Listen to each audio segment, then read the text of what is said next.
This was the birthplace of what we'll call ARV, Alien Reproduction Vehicle. This was kind of the first ever big testimony of it. And Mark McCandlish, before he passed in 2020 due to a self-inflicted gunshot wound that, who knows, he investigated the flux liner, what it was called, ARV, multiple times.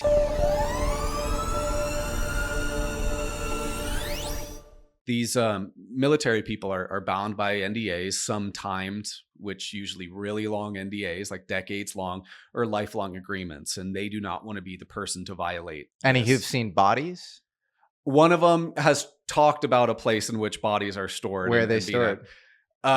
We'll save that because that might lead to people being able to identify that person. Anything about the bodies and what no, they nothing look about like? the bodies, because I think that is privy to their a lot of their NDAs and so forth. So they can't talk about that. How do you think this stuff gets so well hidden? Okay, I think there are some really important foundational questions that the Jake Barber story brings up, which is if you can summon these things on command, then you probably have 1,000 plus. And if you have 1,000 plus, then you'd expect more leakage. You'd expect more like, I saw the thing in the hangar and I wasn't supposed to. I took a photo and it's out. You hear rumors on the other side of this that we have 10 to 15 and they're like, only select things and surround atomic sites or whatever. Yeah. How many do we have? 10 to 15 and 1,000 plus. It's a wide range. And so clearly we can't fully attract these things at will, would be my guess. Cause I think if we had 1,000 plus, these things would have leaked. So do you have kind of like a mental model on that? That's a good question. Because if we look at Ryan S. Wood's fantastic book, Magic Eyes Only, we can find over 100 cases of UFO crash retrieval. And even if only 20% of those are true, that's still, above 20. There's also claims by Greer and others that at some of these black sites, 1 to 2 craft are brought down a year. So I have no conceivable notion of how many craft have been brought down or why they're brought down. You got guys like Philip J. Corso who talk about the initial Roswell crash being due to kind of conflicting radio signatures, messing with craft navigation. You have testimonies like the 1953 Kingman, Arizona crash, where possibly nuclear testing from Operation Upshot Knothole messed with craft.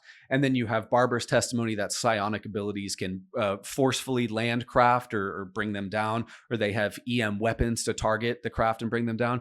And then there's also stories about the 1983 Strategic Defense Initiative instituted by Ronald Reagan, which was to act against Soviet ICBMs. This is Star Wars. Yeah, this is the Star Wars programs. I've talked to numerous people, and I talk about this all the time in my projects, that this likely had a backdoor to both fund UAP programs and act offensively against UAP. So there seems to be numerous methods for them to crash accidentally or be brought down forcefully.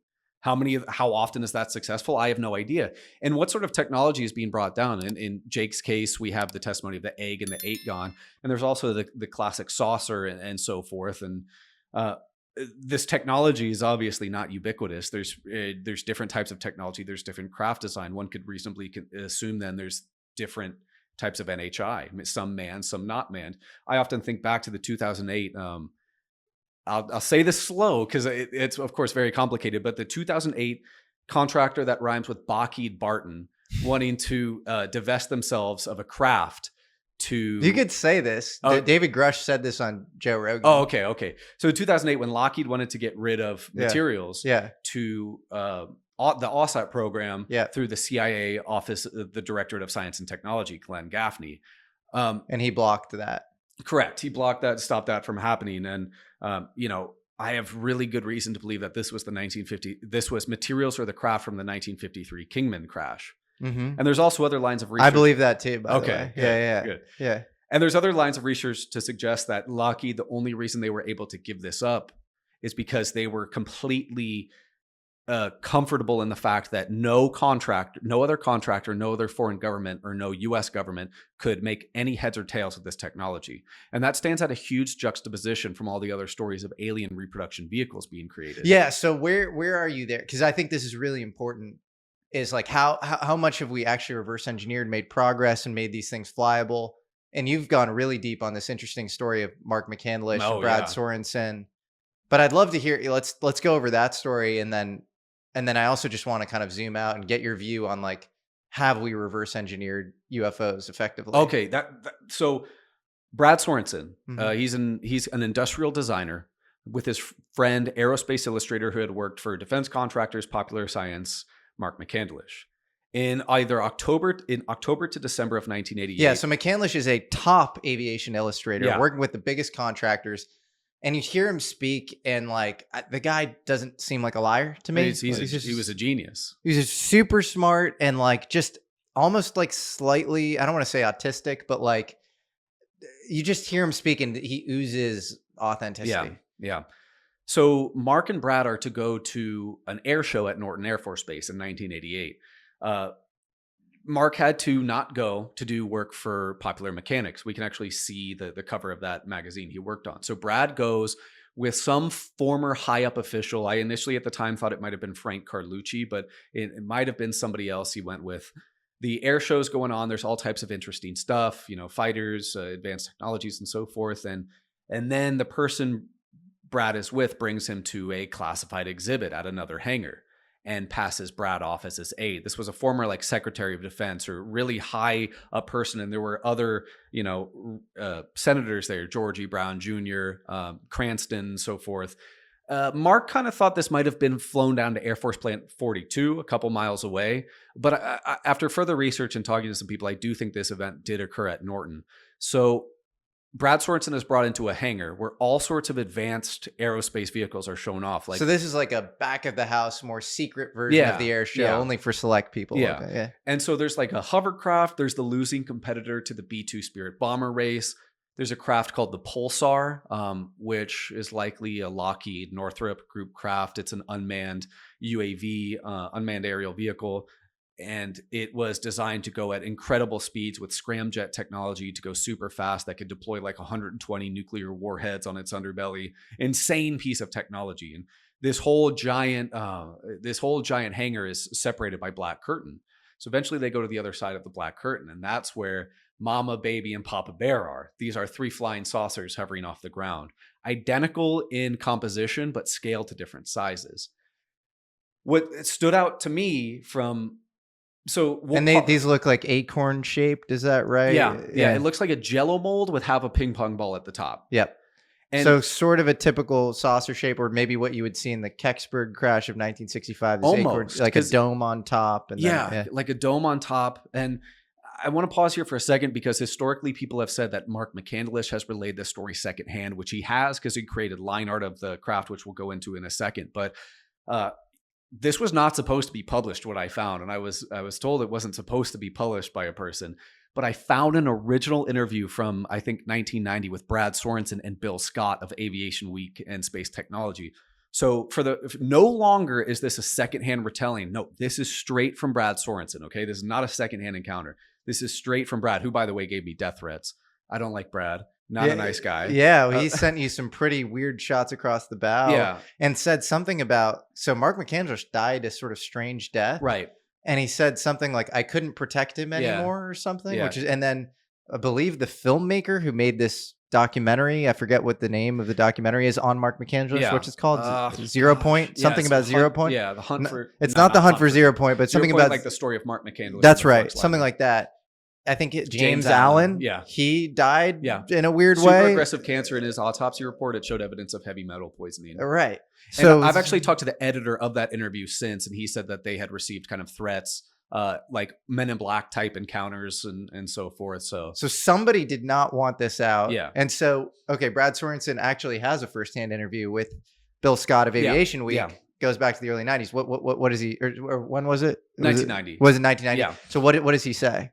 So he said he saw these 3 craft. There was a demonstration by like cats in suits with a kind of a VCR and a video showing the craft over a dry lake bed, hopping, shooting up into the air.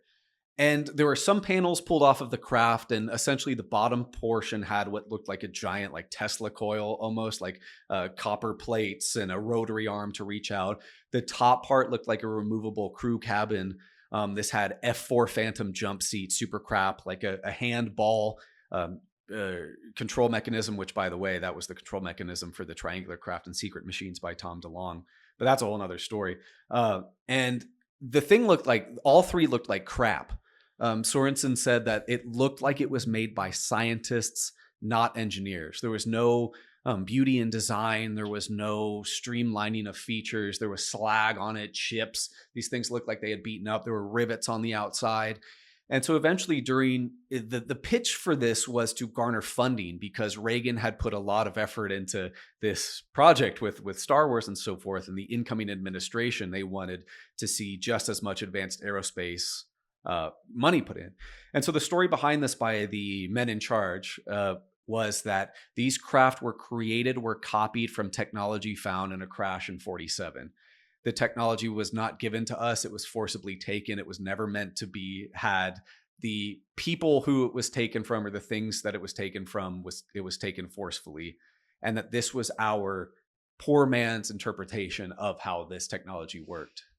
So interesting, because that's the rumor about Roswell. It was high powered radar that we sort of, that interfered with the flight patterns of these UFOs, and then they come down. And we weren't meant to have this stuff. And then you hear rumors in and around legacy programs of like whatever beings are in control of the UFOs like want their stuff back and are extremely angry at the legacy UFO programs. And so that begets all sorts of weird ontological questions there. But I want to stick with the core details. So what else gives you conviction that this is true and that we do have flyable UFOs? Because I just think, so many people are going to sort of be skeptical. Right. I completely understand. It's such a crazy topic, but this was the birthplace of what we'll call ARV, Alien Reproduction Vehicle. This was kind of the first ever big testimony of it. And Mark McCandlish, before he passed in 2020 due to a self-inflicted gunshot wound that, who knows, he investigated the Fluxliner, what it was called, ARV, multiple times. He talked to an individual named Kent Sellen who said he saw this over Edwards Air Force Base in the 70s. He has an image taken by a pilot, Harvey something, I can't quite remember, over Provo, Utah, right by Dugway Proving Grounds in the 60s. And that looks identical down to the synthetic vision system on the outside, which was an array of cameras to kind of point to a location. And that's what's so interesting about this. It's as if we were given this sort of intact shell, and then we retroactively patchworked on like kind of low tech. Yeah, like the jump seats. And the cameras, and then you kind of like make this thing work, but like it's this really low tech combined with the really high tech that we were given or something.